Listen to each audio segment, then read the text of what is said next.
কোনো এক সময়ের কথা, একজন জেলের একটা ছোট্ট পুত্র ছিল। সে ভাবল যে আমি আমার বাবার মতোই মাছ ধরব। তখন সে একটা লাঠি নিল, তাতে দড়ি বাঁধল, আর সেই দড়ির মুখে যে কাঁটা বিঁধে থাকে তাতে চারা ঝুলিয়ে জলে ফেলল আর বসে থাকল। কিছু সময় পরে জলে একটি তরঙ্গ দেখা গেল। ও বুঝতে পারল খুব বড় একটা মাছ ফাঁদে পড়েছে। ও বল প্রয়োগ করলো, সেটা টানার চেষ্টা করলো। মাছও বল প্রয়োগ করলো, আর শেষে যেটা হলো সেই দড়ি ছিঁড়ে গেল আর মাছ বেঁচে পালিয়ে গেল। দেখুন, ও অনেক চেষ্টা করলো কিন্তু অসফল হলো। কখনো অধিক বল প্রয়োগ করলো, আবার কখনো কম বল, কিন্তু কিছুতেই সফল হলো না।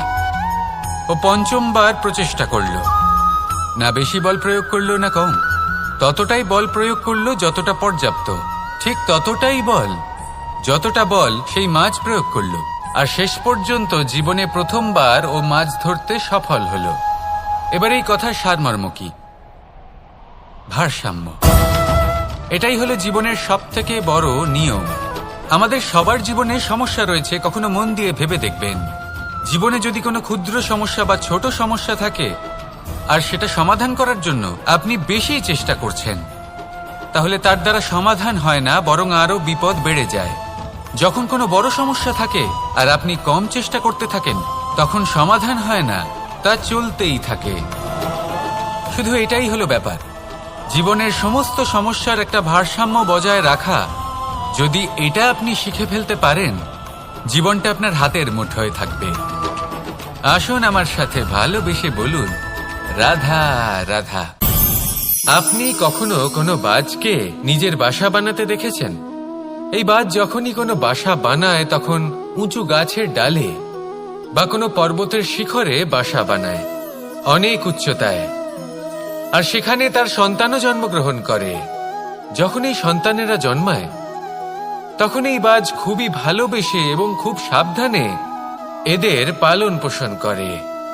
নিজের ঠোঁট দিয়ে তাদের ঠোঁটে খাবার পরিবেশন করে। কিন্তু যেই সেই সন্তানেরা হৃষ্টপুষ্ট হয়ে যায় এবং সেই কথা বাজ নিজে বুঝতে পেরে যায়, সেই বাজ নিজেই সেই বাসা ছিন্ন ভিন্ন করে দেয়। সেই সন্তান যাদের সবেমাত্র ডানা গজিয়েছে, কিভাবে উড়তে হয় তারা জানে না, সেই সন্তানগুলিকে উচ্চতা থেকে ঠেলে দেয়। সেই সন্তান প্রথমে ভয়ভীত হয়ে যায়। তারা সামনে মৃত্যুকে দেখতে পেয়ে ভয়ের কারণে তাদের ডানা ঝাপটাতে থাকে, আর সেই প্রক্রিয়াতেই সেই সন্তানগুলি উড়তে শুরু করে দেয়। এবার এই ঘটনায় আমরা কি শিক্ষা পেতে পারি? এটাই, যদি আপনি মাতা পিতা হন তাহলে নিজের সন্তানকে অবশ্যই স্নেহ করুন, কিন্তু তাদেরকে নিজের আঁচলের তলায় বেঁধে রাখবেন না। যদি আপনি চান আপনার সন্তান জীবনে উন্নতি করুক, তাহলে নিজের মুঠো থেকে তাদের স্বতন্ত্র করে দিন। এই সংসারে সংঘর্ষ করতে দিন। সেই সন্তান নিজেই বুঝতে পারবে যে জন্মের সময় পাওয়া ডানা কি করে ব্যবহার করতে হয়। আর আপনার চোখের সামনে আপনার সন্তান এই আকাশে উড়তে থাকবে।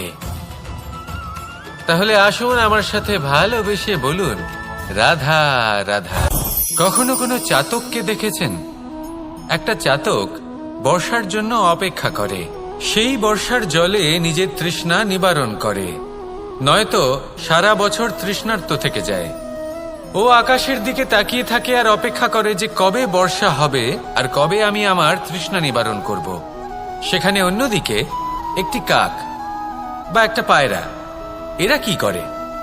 যেখানে জল পায় পান করে নেয়, যেখানে খাবার পায় খেয়ে নেয়, আত্মীয় স্বজন বন্ধু বান্ধব যাকেই পায় তার সাথে সময় কাটায়, খাবার খায় আর চলে যায়। এবার এদের মধ্যে মিল কোথায় আর পার্থক্য কোথায়? দুজনের কাছেই ডানা রয়েছে, দুজনেই উড়তে পারে। এই আকাশ হলো ওদের, খাবারের দানা ওদের। পার্থক্য হলো তাদের অভিলাষার, পার্থক্য হলো তাদের আকাঙ্ক্ষার, পার্থক্য জীবন যাপনের ধরনের। এবার যত বেশি আকাঙ্ক্ষা থাকবে, যত দামি জীবন যাপন করার ইচ্ছে থাকবে, তত বেশি কষ্ট আপনাকে সহ্য করতে হবে। আবার অন্যদিকে জীবন যত সরল হবে, জীবন যাপন যত সরল হবে, সমস্যা ততটাই কম হবে। তাই সবসময় চেষ্টা করবেন আপনার মানসিকতা এবং আপনার জীবন যেন সরল হয়। ভালোবাসতে থাকুন। যদি কেউ আপনাকে ভালোবাসে, তাকেও আপনি ভালোবাসা ফিরিয়ে দিন। তাদের সাথে কথা বলুন, কিছু তাদের কথা শুনুন, কিছু নিজের কথা বলুন। দেখবেন সকল তাপ উত্তাপ দূর হয়ে গেছে। এটাই তো হলো জীবনের সারমর্ম। তাই প্রেমে থাকুন, ভালোবাসুন, আর ভালোবেসে আমার সাথে বলুন, রাধা রাধা। একবার একজন সাধক ওনার শিষ্যদের একটা কাজ দিলেন। একটা দুর্লভ জড়িবুটি নিয়ে আসতে বললেন। এতটাও কঠিন কাজ সেটা ছিল না, কারণ সকল শিষ্য জানতেন যে এই দুর্লভ জড়িবুটি কোথায় পাওয়া যায়। পর্বতের শিখরে। কঠিন কাজ কোনটা? সেখানে পৌঁছনোর সেই পথ, যা ছিল কাঁটায় জর্জরিত, পাথরে পরিপূর্ণ, যেখানে পিছলে পড়ার আশঙ্কা রয়েছে এবং গভীর ক্ষত পেতে পারে সবাই। এবার বেশ কয়েকজন শিষ্য গেলেন। তার মধ্যে কয়েকজনই সেই জড়িবুটি নিয়ে আসতে পারলেন। কারণটা কি ছিল? কিছু শিষ্যের মনোযোগ ছিল শুধুমাত্র লক্ষ্যের দিকে, অর্থাৎ পর্বতের সেই শিখরে। কিছু শিষ্যের মনোযোগ ছিল পথের এই সংকটগুলির ওপর। কিছুজন নিজের সমস্ত মনোযোগ, সমস্ত শক্তি কেন্দ্রীভূত করলেন শুধুমাত্র লক্ষ্যের দিকে। বাকিরা মনোনিবেশ করলেন এই সংকটের থেকে নিজেকে বাঁচাতে। কিন্তু যাদের মনোযোগ শুধু লক্ষ্যের দিকে ছিল, শুধু তারাই জড়িবুটি নিয়ে আসতে পারলেন। কারণ কি ছিল? একটা সহজ ব্যাপার যা আমাদের বুঝতে হবে। আমরা যদি লক্ষ্যে পৌঁছতে চাই, তাহলে বিপদের সম্মুখীন তো আমাদের হতেই হবে, আর কোনো বিকল্প নেই। যন্ত্রণাও হবে, পায়ে কাঁটাও হয়তো ফুটতে পারে, হয়তো পড়েও যেতে পারেন, হয়তো রক্তপাতও হতে পারে। কিন্তু তার সাথেই সাফল্য অর্জনের যে আনন্দ, সেটাও পাওয়া যায়। সেই জন্য নিজের মনোযোগ সবসময় লক্ষ্যের দিকে রাখুন, পথের সেই বিপদগুলির দিকে নয়। সত্যি কথা বলতে, এই বিপদ এটা কিছুক্ষণের, আজ আছে কাল নাও থাকতে পারে। কিন্তু যদি লক্ষ্যকে প্রাপ্ত করতে পারেন, তাহলে তার আনন্দ আপনার সাথে সারা জীবন রয়ে যাবে। তাহলে লক্ষ্য প্রাপ্ত করুন আর আমার সাথে ভালোবেসে বলুন, রাধা রাধা। আমরা কখন উচিত কাজ করি, কখন অনুচিত কাজ করি, কখন পুণ্য করি আর কখন পাপ করি, কখন ন্যায়ের পথে চলি আবার কখন অন্যায়ের পথে চলি, তা দুজন ব্যক্তি বুঝতে পারেন, পরমাত্মা আর অন্তরাত্মা। এবার প্রত্যেক মুহূর্তে কি হয় পরমাত্মা সবই জানেন, তার কাছে কিছুই গোপন নয়। কিন্তু প্রত্যেক মুহূর্তে আপনার কি করা উচিত, সেটা উনি এসে আপনাকে বলতে পারবেন না। সেই জন্য আমাদের ভেতরে ভালোবেসে বলুন, রাধা রাধা। মানুষের জীবনে দুই ধরনের আবেগ থাকে, যা চিরকাল তার সাথে বসবাস করে। প্রথম, স্বপ্ন। দ্বিতীয়, অজুহাত। মানুষ হাজার হাজার স্বপ্ন দেখতে পারে। আমাকে এই কাজ করতে হবে, আমাকে ওখানে ঘুরতে যেতে হবে, আমায় জীবনে এই অসম্ভব কাজ বাস্তবায়িত করে দেখাতে হবে, আদি ইত্যাদি। এবার ঠিক যেমন স্বপ্ন দেখেন, সেইভাবে অজুহাতও খুঁজে নিয়ে আসেন। আমি এই স্বপ্ন পূরণ করতে পারলাম না, কারণ আমাকে কেউ সাহায্যই করল না, কারণ আমি দুর্বল হয়ে পড়েছিলাম, কারণ আমার কাছে সময়ই ছিল না, আদি ইত্যাদি। এবার সাফল্য এবং অসফলতার মাঝখানে এই ধরনের সংঘর্ষ হতে থাকে। সাফল্য তখন লাভ করা সম্ভব যখন আপনার স্বপ্ন আপনার অজুহাতের থেকে অনেক বড় হয়, আর অসফলতা তখন পাবেন যখন আপনার অজুহাত আপনার স্বপ্নের থেকে অনেক বড় হয়। আপনি যদি সাফল্য লাভ করতে চান, তাহলে চেষ্টা করতে থাকুন, পরিশ্রম করুন। যদি অসফল হন, তাহলে ভয়ভীত হওয়ার কোনো প্রয়োজন নেই। নিজের ভুল বুঝুন, তাকে শুধরে নিন, আবার চেষ্টা করুন। কিন্তু যদি নিজের জীবনে অজুহাত নিয়ে আসেন, তখন স্বপ্ন কখনো পূরণ হবে না। আসুন আমার সাথে ভালোবেসে বলুন, রাধা রাধা। এমন কিছু রয়েছে মানুষের মনে, তাদের জীবনে এমন এক আবেগ যা সর্বজন বিদিত, যা সবাই জানেন যে উপস্থিত আছে, সেটাকে আমরা সমস্যা বলে থাকি। এমনিতে আমরা সকলেই জানি যে এমন কোনো গৃহ নেই যেখানে মৃত্যুর ছায়া পড়েনি, এমন কোনো বৃক্ষ নেই যার দ্বারা ওষুধ তৈরি সম্ভব নয়, এমন কোনো অন্ন নেই যা সময়ের সাথে বিষ বা অমৃতে পরিণত হতে পারে। এবার এই সমস্যাগুলি কোনো ব্যক্তির জন্য সমস্যা হতে পারে, কিন্তু নিজে থেকে এরা কোনো সমস্যাই নয়। এরা আসে আমাদের সাহায্য করতে, আমাদের কিছু শেখাতে। আপনি নিজেই দেখুন, পর্বতের শিখর থেকে কোনো এক পাখি পড়ে গিয়ে নিজের প্রাণ ত্যাগ করল। সেটা কখন সম্ভব? যখন সেই পাখি ওড়ার চেষ্টাই করে না। তখন যখন কোনো ব্যক্তি জলে পড়ে যান এবং ডুবে গিয়ে নিজের প্রাণ হারান, এর সম্ভাবনা কখন বেশি থাকে?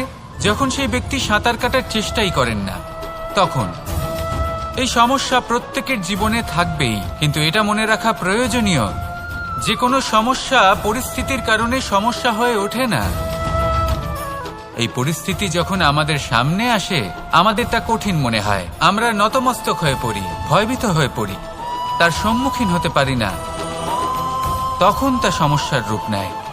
দৃঢ় হয়ে দাঁড়িয়ে থাকুন সাহসের সাথে, এই পরিস্থিতিগুলির সম্মুখীন হন। দেখবেন সমস্যা কখন সাফল্যে পরিণত হবে আপনি জানতেই পারবেন না।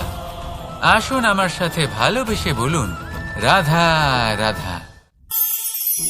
সময় যা সবকিছুকে সমান করে দিতে পারে, যা সব থেকে বেশি শক্তিশালী, সব থেকে বড় সম্পত্তি, সব থেকে বড় শিক্ষক এবং সব থেকে বড় সুযোগ। এই সময় যখন ভালো যায় তখন তা আপনাকে আমিত্বে মত্ত করে তোলে, অহংকারে নিমজ্জিত করে দেয়। আর যখন খারাপ হয় তখন দুঃখের সাগরে নিজের প্রতি ঘৃণাবোধে নিমজ্জিত করে। তাই এই সময়ে যা এত শক্তিশালী এক সম্পত্তি, এত মহান একটি ধন, তাকে এমনি এমনি নষ্ট হতে দেবেন না। এই সময়ের সাথে কি করবেন, কিভাবে করবেন তা ভাবতে গিয়ে এবং করতে গিয়ে সময় নষ্ট করবেন না।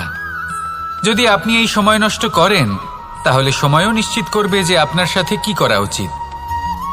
তাই সময়ের সদ্ব্যবহার করুন আর আমার সাথে ভালোবেসে বলুন, রাধা রাধা। আমরা সকলে শক্তি অনুভব করতে চাই। এবার যদি আপনাকে জিজ্ঞেস করা হয় যে সবথেকে বেশি শক্তির অনুভব কোথা থেকে করা সম্ভব, তখন কেউ কেউ বলবেন পুষ্টিকর আহার গ্রহণ করলে, ব্যায়াম করলে, কেউ বলবেন ধন লাভ করলে, বন্ধুদের থেকে, পরিবারের থেকে, আদি ইত্যাদি। এইভাবে আপনি শক্তির অনুভব অবশ্যই করতে পারেন, কিন্তু সবথেকে বেশি শক্তির অনুভব যদি আপনি করতে চান, তাহলে তা পাবেন শুধু একতার দ্বারা, সংগঠনের দ্বারা। যদি আপনাকে উদাহরণ দিই, নিজের এই হাতটাকে দেখুন, 5টা আঙুল রয়েছে। কোনো একটা বস্তুকে নিজের একটা আঙুল দ্বারা তুলে ধরার চেষ্টা করে দেখুন, বড়ই কষ্ট হবে। তখন আপনি বুঝতে পারবেন যখন এই 5টি আঙুল একত্রিত হয় তখন কোনো কাজ কতটা সহজ হতে পারে। এটাই হলো শক্তি, একতার। সব থেকে ভালো উদাহরণ যদি আপনাকে দিই, তাহলে বাঁশি। এই বাঁশি থেকে অত্যন্ত মধুর সুর নির্গত হয় যা সবার মন প্রসন্ন করে দেয়। এই কথা সত্যি, কিন্তু এই বাঁশি আমি একটা বা দুটো আঙুল দিয়ে বাজাতে পারবো না। আমাকে প্রত্যেকটা আঙুল ব্যবহার করতেই হবে, তবেই এর থেকে মধুর সুর নির্গত হবে যা সকলকে প্রসন্ন করবে, ঠিক কিনা? ঠিক এইভাবেই যদি আপনি চান যে আপনার জীবনরূপী বাঁশি থেকেও মধুর সুর নির্গত হোক বা সবার মনকে প্রসন্ন করে তুলুক, তাহলে আপনাকেও জীবনে একতা নিয়ে আসতেই হবে। আপনি একাও কর্ম করতে পারেন, পথ চলতেও পারেন, সামনেও এগোতে পারেন, সাফল্যও লাভ করতে পারেন। কিন্তু যখন সকলে একসাথে এগোবেন, সেই পথে চলবেন, সেই কর্মই করবেন, তখন লক্ষ্যে অবশ্যই পৌঁছবেন, সাফল্য অবশ্যই লাভ করবেন। কিন্তু সেই সাফল্য এবং তার আনন্দর সংমিশ্রণটাই একটু অন্যরকম হবে। তাই জীবনে ঐক্যবদ্ধ হন, একসাথে মিলে এগোতে থাকুন আর আমার সাথে ভালোবেসে বলুন, রাধা রাধা। জীবনে 2 ধরনের আবেগ রয়েছে যার কোনো মূল্য নেই। আমার কথার অর্থ এটা নয় যে এদের কোনো গুরুত্ব নেই, গুরুত্ব যথেষ্টই রয়েছে, শুধু এদের জন্য আপনাকে কোনো মূল্য দিতে হয় না। প্রথম আবেগ হলো আনন্দ, প্রসন্নতা। এটা আপনি যে কোনো জায়গায় খুঁজে পেতে পারেন যদি আপনি খুঁজে পেতে চান। আপনি কোনো পুষ্পের সৌন্দর্য দেখে প্রসন্ন হতে পারেন। বায়ুর কারণে যখন একটি বৃক্ষ শিহরিত হয় সেটা দেখে আপনি প্রসন্ন হতে পারেন। একটা ছোট্ট শিশুর কলরব শুনেও আপনি প্রসন্ন হতে পারেন। একটা ক্রন্দনরত বালককে হাসিয়ে আপনি প্রসন্ন হতে পারেন। সবকিছু আপনার উপর নির্ভরশীল। সেখানে আরেকটি আবেগ হলো দুশ্চিন্তা। মানুষ বড়ই দুশ্চিন্তা করতে থাকে। আজ আমি এই কাজ করেছি, সেই বিষয়ে চিন্তা। আজ আমি এই কাজ করতে পারিনি, সেই বিষয়ে চিন্তা। কাল আমাকে এই কাজ করতে হবে, সেই নিয়ে চিন্তা। আমি কি সেই কাজটা করতে পারবো, সেই বিষয়েও দুশ্চিন্তা। চিন্তা সর্বত্র রয়েছে, যার জন্য মূল্য দিতে হয় না। যত চান আপনি একত্রিত করতে পারেন। একটা গুরুত্বপূর্ণ কথা মনে রাখবেন, প্রসন্নতা জীবনের একটা নতুন সূত্রপাত। সেখানে দুশ্চিন্তা হলো জীবনের চিতার সমান। এবার এই দুটি আবেগ হলো মূল্যহীন, দুটোই আপনার সামনে আছে। কোনটা চয়ন করবেন আপনি, দুশ্চিন্তা নাকি প্রসন্নতা? সিদ্ধান্ত আপনারই। আসুন আর আমার সাথে ভালোবেসে বলুন, রাধা রাধা। ধন, সম্পত্তি, এগুলো আসলে কি? এগুলো শুধু সেই মূল্য যার দ্বারা আমরা কোনো কিছু অর্জন করতে পারি। এবার এই ধনের দ্বারা এই সংসারে অনেক কিছু লাভ করা সম্ভব, কিন্তু সেই সবকিছুই শুধুমাত্র ভৌতিক বস্তুই হবে। ভৌতিক সামগ্রী, ভৌতিক সুবিধা।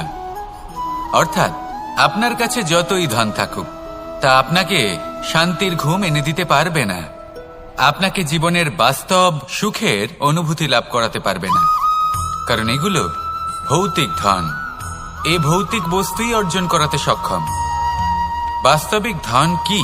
যদি এই প্রশ্ন আপনার মনে আসে, তাহলে তার উত্তর আমি আপনাকে দেব একটা উদাহরণের মাধ্যমে। কখনো আপনি শুনে থাকবেন যে একজন পিতা আজীবন অনিষ্ট করেন, অনর্থ করেন, খারাপ কাজ করেন শুধু ধন অর্জনের জন্য। তিনি ভাবেন যে আমি ধন অর্জন করব আর নিজের সন্তানকে একটা উজ্জ্বল ভবিষ্যৎ প্রদান করব, একটা সুখ স্বাচ্ছন্দ্যময় জীবন দান করব।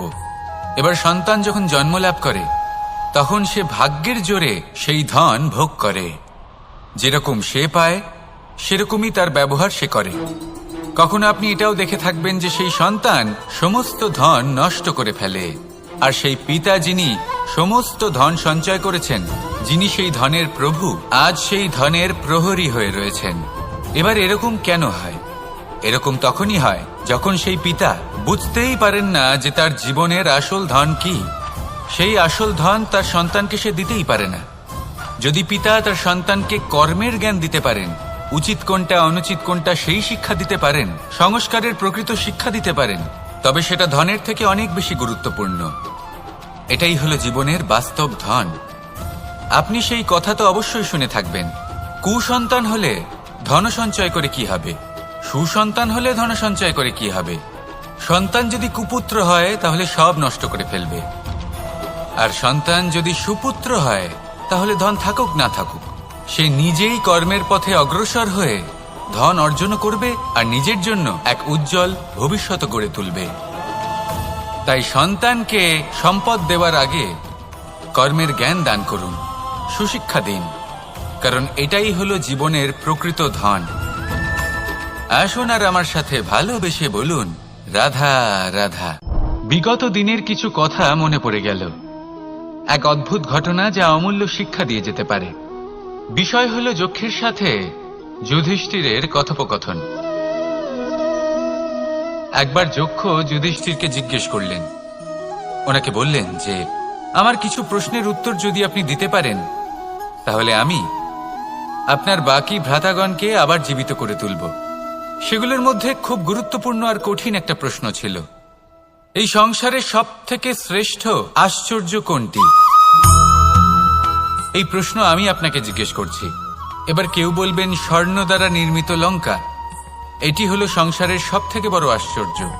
কেউ বলবেন বরফে ঢাকা সেই পর্বত যা আকাশ স্পর্শ করে। কেউ বলবেন সেই সমুদ্র যার গভীরতা মাপা অসম্ভব ব্যাপার। কেউ বলবেন সেই বায়ু যা আমরা দেখতে পাই না, কিন্তু তা আমাদের জীবন দান করে। সংসারের সব থেকে বড় আশ্চর্য কি, সেই প্রশ্নের উত্তর যুধিষ্ঠির দিয়েছিলেন, আর তা ছিল শ্রেষ্ঠ উত্তর এবং উচিত। উনি বলেছিলেন যে সংসারে প্রতিদিন কোনো ব্যক্তি জন্ম লাভ করেন আর কোনো ব্যক্তি মৃত্যুও লাভ করেন। এবার এইটা করুন যাতে আপনি যে কাজ করছেন তার দ্বারা যেন অন্যের মঙ্গল হয়। এই প্রচেষ্টাই আপনার জীবনকে প্রসন্নতা আর প্রেম দ্বারা ভরিয়ে তুলবে। এই মন সুপ্রসন্ন হয়ে বলবে, রাধা রাধা রাধা রাধা। আপনারা হয়তো ভাবছেন কি আশ্চর্য ব্যাপার, প্রত্যেকবার আমি কথা শেষ হওয়ার পরে রাধা রাধা বলি। এইবার আমি আগেই বলে দিলাম। কারণটা কি? কারণ হলো অত্যন্ত বিশেষ। প্রত্যেকবার কথা সমাপ্ত হবার পরে আপনাদের সবার মধ্যে ভালোবাসা বিতরণ করতে চাই, তাই রাধা রাধা বলি। কিন্তু এইবার এই নতুন এবং বিশেষ সূত্রপাতে প্রথমে প্রেম বিতরণ করা অত্যন্ত আবশ্যক। এবার একটা বিষয় আছে যা জানেন হয়তো সকলেই, কিন্তু বুঝতে খুব কম জন পারেন। এই প্রেম, এই আনন্দ, এই সকল কিছুর সূত্রপাত হয় নিঃস্বার্থ আবেগের দ্বারা। ঠিক যেমন একজন মাতাকেই দেখে নিন। যখনই একজন মাতা সন্তানকে জন্ম দেন, তখন এই সংসার ভুলে যায় যে তার জন্য এটা একটা নতুন জন্ম। কারণ একজন নারী তখন একজন মাতৃরূপে নতুন ভাবে জন্ম নেন। একজন নারী স্ত্রী ও গৃহবধূ রূপে কিছু অধিকার লাভ করে থাকেন, কিন্তু তিনি যখন মা হয়ে যান তখন তিনি শুধুই দান করতে শেখেন। নিজের সন্তানের জন্য কত কিছুই না করেন, তাকে বাৎসল্যের সাগরে ভাসিয়ে নিয়ে যান। এই সংসারে রাজকুমার জন্ম নিতেই পারেন, তাকে রাম এবং লক্ষণ কিন্তু মায়েরাই বানিয়ে তোলেন।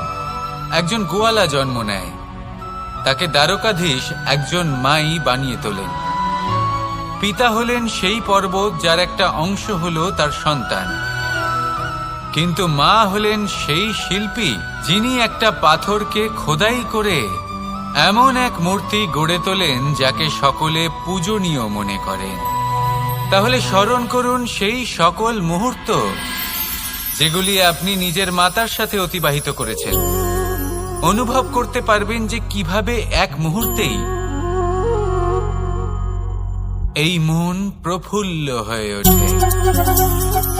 এবারের কারণ কি? এর কারণ হলো এই জীবনের আসল দ্বারই হলো মমতা।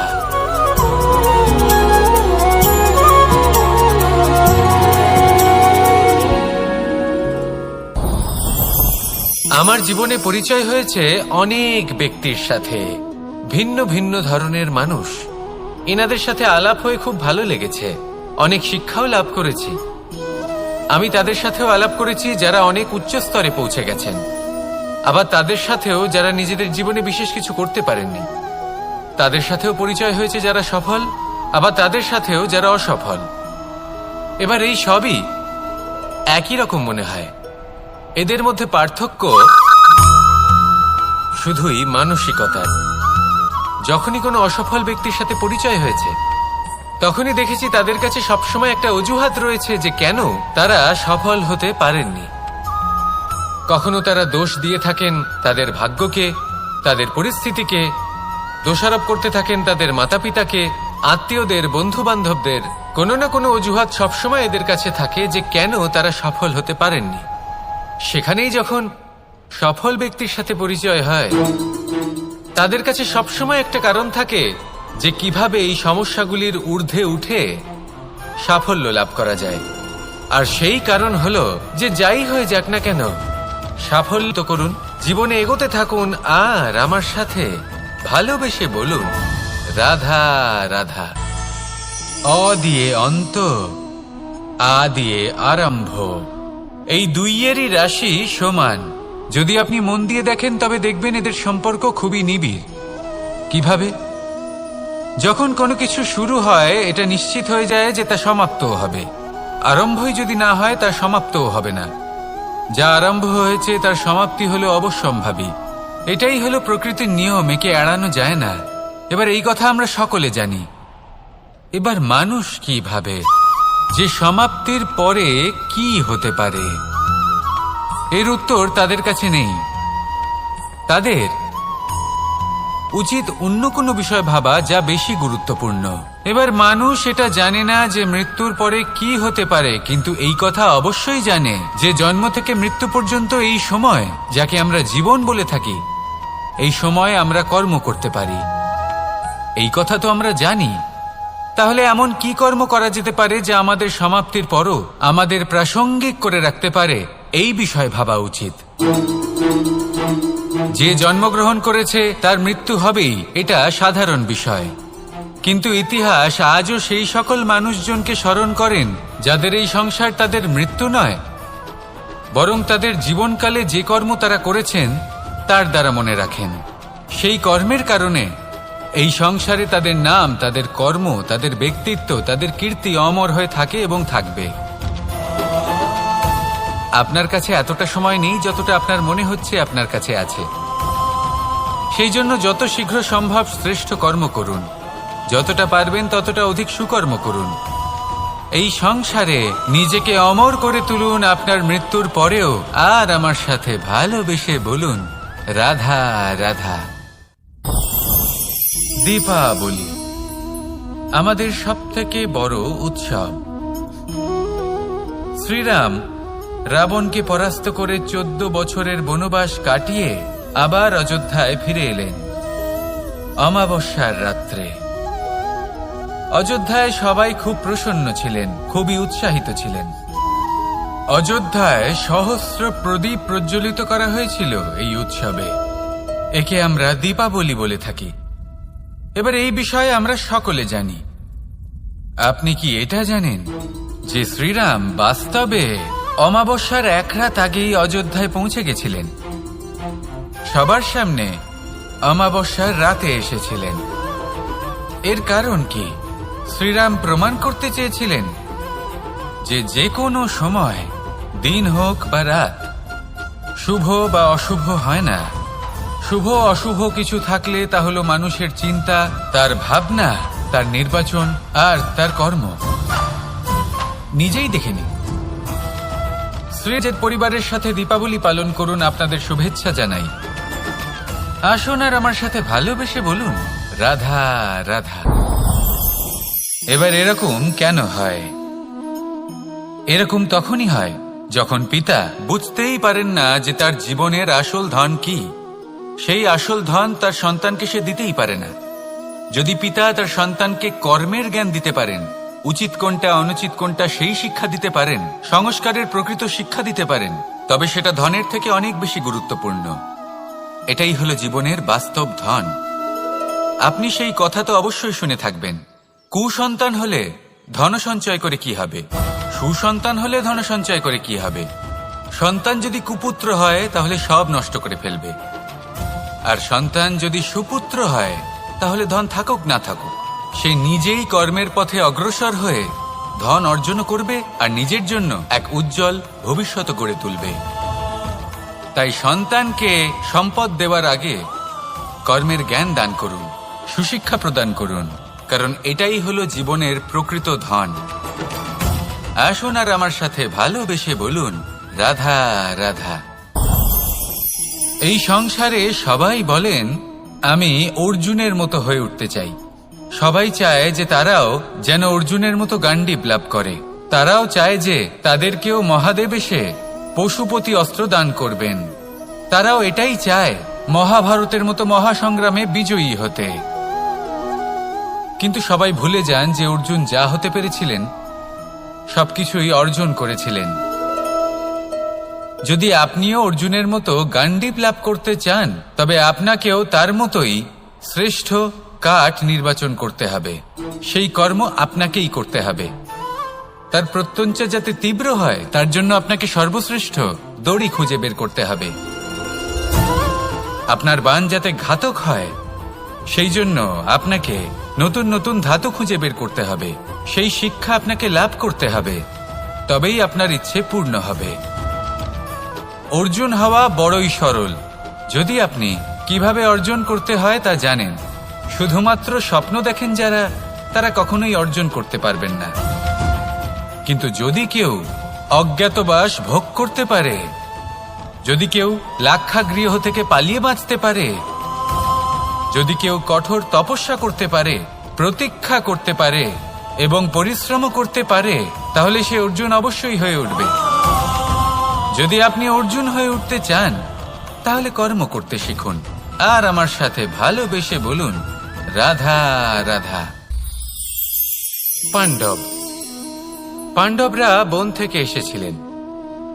ওনাদের কাছে না কোনো ধন ছিল, না কোনো সম্পদ, না বিদ্যা। নিজের পরিশ্রমের দ্বারা ওনারা বিদ্যা অর্জন করেছিলেন, আর তার দ্বারাই সম্পদ অর্জন করলেন আর ধনও অর্জন করলেন। এই পাণ্ডব ছিলেন অত্যন্ত কুশল এবং শক্তিশালী। যুধিষ্ঠির নিজের পরিশ্রম দ্বারা এমন জ্ঞান অর্জন করেছিলেন যে এই সংসার ওনাকে ধর্মরাজ যুধিষ্ঠির অভিহিত করেছিল। দেখতে গেলে পাণ্ডবদের কাছে সবকিছুই ছিল, কিন্তু যখন বিষয় এলো আরো ধন লাভ করার, তখন যুধিষ্ঠির, যিনি পাণ্ডবদের মধ্যে জ্যেষ্ঠ, তিনি সকল পাণ্ডবদের সাথে দ্যুতক্রীড়ায় অংশগ্রহণ করে ফেললেন। এর ফলে না শুধু ধনলক্ষ্মী, ধর্মলক্ষ্মী, বিবেক লক্ষ্মীকেও হারালেন, আর শুধু তাই নয়, নিজের গৃহলক্ষ্মী দ্রৌপদীকেও হারিয়ে ফেললেন। এর কারণ কি? ভুলে গেলেন খুব সহজ একটা কথা, এই সংসারে সম্মান এবং সাফল্য দুটোই পরিশ্রমের দ্বারা লাভ করতে হয়। কিন্তু দ্যুতক্রীড়ার এই খেলা আমাদের ভাগ্যের উপর নির্ভরশীল। এই সংসারে দুটি পথ রয়েছে, একটা পথ যেখানে কর্ম এবং পরিশ্রমের দ্বারা আপনি নিজের পথ নিজেই রচনা করতে পারবেন, আর দ্বিতীয় পথ হলো যেখানে এই ভাগ্য এক মুহূর্তে আপনাকে শিখরেও পৌঁছে দিতে পারে, আবার ধূলিসাৎ করে দিতে পারে।